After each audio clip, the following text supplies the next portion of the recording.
ജോർജിയയിലെ സന്ദർശനത്തിന് ശേഷം റോഡ് മാർഗം ബോർഡർ ക്രോസ് ചെയ്തിട്ടാണ് അർമേനിയയിലെത്തിയത്.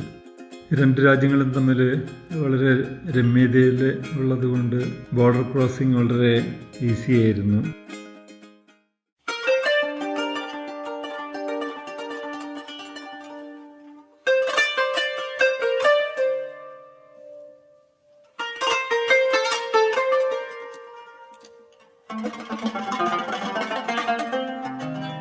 അർമേനിയയെപ്പറ്റി പറയുകയാണെങ്കിൽ അതിൻ്റെ ഒരു ചരിത്രം ഏകദേശം 5000 വർഷം മുമ്പ് ജനവാസം ഉണ്ടായിരുന്നു എന്നാണ് ചരിത്രകാരന്മാർ പറയുന്നത്. വളരെ പേരുകേട്ട മൗണ്ട് അരരാത്ത് സ്ഥിതി ചെയ്യുന്നത് അർമേനിയയിലും ടർക്കിയിലും ചേർന്നിട്ടാണ്.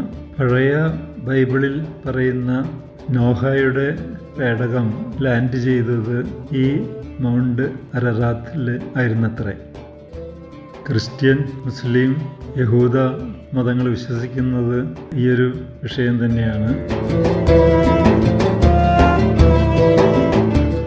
അതുപോലെ അർമേനിയയുടെ ഒരു ചരിത്രം പറയുകയാണെങ്കിൽ AD 3-ാം നൂറ്റാണ്ട് മുതൽ ക്രിസ്ത്യാനിറ്റി നിലനിന്നിരുന്ന ഒരു രാജ്യമാണ് അർമേനിയ. ഏകദേശം 97% പേരും ക്രിസ്ത്യൻ വിഭാഗക്കാരാണ്. അതിൽ തന്നെ വിവിധ ഗ്രൂപ്പുകളുണ്ട്. എന്നാലും 97% ക്രിസ്ത്യാനിറ്റിയാണ്. അതുകൊണ്ട് തന്നെ ഈ ഒരു രാജ്യം ക്രിസ്ത്യൻ മതങ്ങളുടെ നിയമത്തിന് വിധേയമായിട്ടാണ്.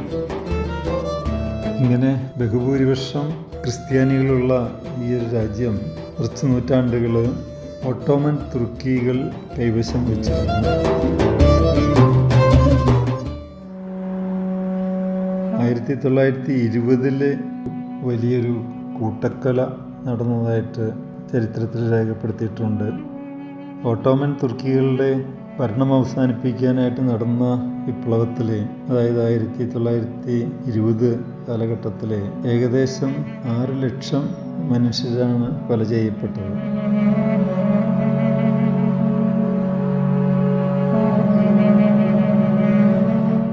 ഈ കൂട്ടക്കൊലയുടെ ഒരു സ്മാരകം, ഒരു മ്യൂസിയം ഉണ്ട്. അത് കാണുമ്പോൾ നമ്മുടെ ഉള്ളിൽ ഇടയും. ഫോട്ടോസും മ്യൂസിയത്തിലുള്ള അതിൻ്റെ ബാക്കി പത്രങ്ങൾ കാണുമ്പോൾ തീർച്ചയായിട്ടും ഏതൊരു മനുഷ്യനും സങ്കടപ്പെടാതിരിക്കില്ല.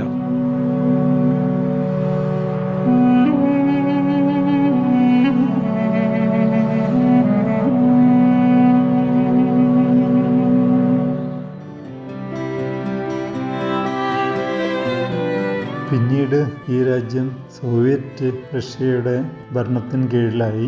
വളരെ വർഷങ്ങൾക്ക് ശേഷം സോവിയറ്റ് യൂണിയൻ തകർന്നപ്പോൾ 1991 ഇന്നുള്ള അർമേനിയയ്ക്ക് സ്വാതന്ത്ര്യം ലഭിക്കുന്നത്.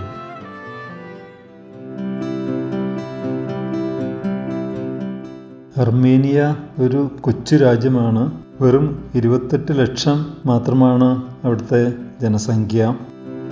അർമേനിയ എത്തിയിട്ട് ഞങ്ങൾ ആദ്യമായി പോയത് അവരുടെ ക്യാപിറ്റൽ യെരവാനെ ലക്ഷ്യമാക്കി യാത്ര ചെയ്യുമ്പോൾ മലമുകളിൽ ഒരു വലിയൊരു ശുദ്ധജല തടാകം, അത് ഏകദേശം 5000 സ്ക്വയർ കിലോമീറ്റർ വിസ്തൃതിയിൽ പരന്നു കിടക്കുകയാണ്.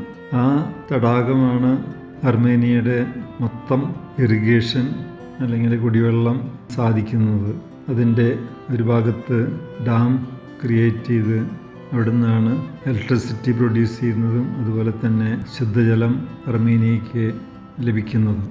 ഈ മലമുകളിലുള്ള ഈ ഒരു തടാകം വളരെ പ്രകൃതി ഭംഗിയുള്ള ഒരു സ്ഥലമാണ്.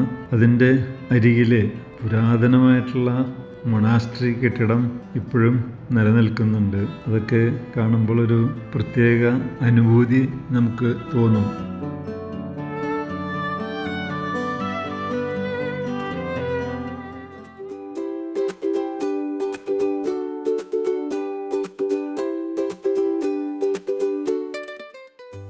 അതിന് ശേഷമുള്ള യാത്ര വളരെ പ്രകൃതി ഭംഗിയുള്ള സ്ഥലങ്ങളിൽ കൂടെയായിരുന്നു.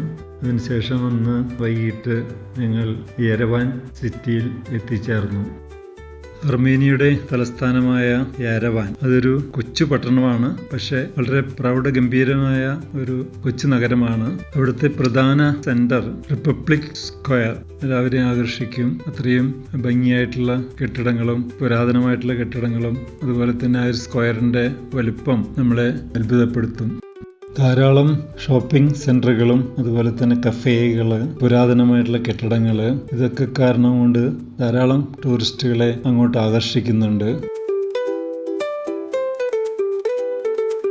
അടുത്ത ഒരു പ്രധാന അട്രാക്ഷൻ അവിടുത്തെ കാസ്കേഡ് കോംപ്ലക്സ്. ഇത് ഒരു മലഞ്ചെരുവില് കെട്ടിടങ്ങള് പടിപടിയായി കെട്ടി ഒരു പിരമിഡ് പോലെ ഉണ്ടാക്കി അത് ഒരു ആർട്ട് ഗാലറി പോലെ ക്രിയേറ്റ് ചെയ്തിരിക്കുകയാണ്. ഇങ്ങനെ ധാരാളം സ്റ്റെപ്പുകൾ കയറിയാൽ ഓരോ തട്ടിലും ധാരാളം ആർട്ട് ഗാലറികളും, അത് കഴിഞ്ഞ് വീണ്ടും കുറെ സ്റ്റെപ്പ് കയറുന്നു, അവിടെയും ഒത്തിരി നമുക്ക് കാണാനുണ്ട്. അങ്ങനെ ആ മലമുകളിലേക്ക് നടന്നു കയറുന്നത് നമ്മൾ അറിയാതെ എത്തിച്ചേരുന്നു. യെരവാൻ താരതമ്യേന ഒരു കൊച്ചു പട്ടണമാണെങ്കിലും അത് വളരെ ഭംഗിയായിട്ട് പരിപാലിച്ചുകൊണ്ടിരിക്കുന്നുണ്ട് എന്ന് നമുക്ക് മനസ്സിലാകും.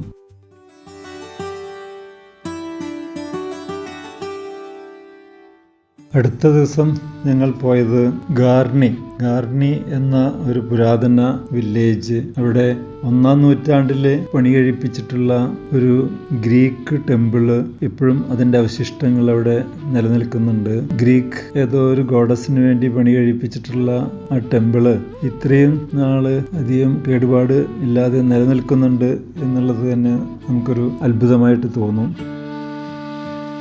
പോകുന്ന വഴിക്ക് പല പുരാതനമായിട്ടുള്ള മൊണാസ്ട്രികളും ചർച്ചസും കാണാൻ സാധിച്ചു. അതില് ഒരു പ്രധാന മൊണാസ്ട്രി ഓഫ് സ്പിയർ, അതായത് ക്രൈസ്റ്റിനെ പട്ടാളക്കാര് കുന്തം കൊണ്ട് കുത്തിയ ആ ഒരു സ്പിയർ, ആ കുന്തം ഇപ്പോഴും അവിടെ സൂക്ഷിച്ചിട്ടുണ്ട് എന്നാണ് അവരുടെ ഒരു വിശ്വാസം.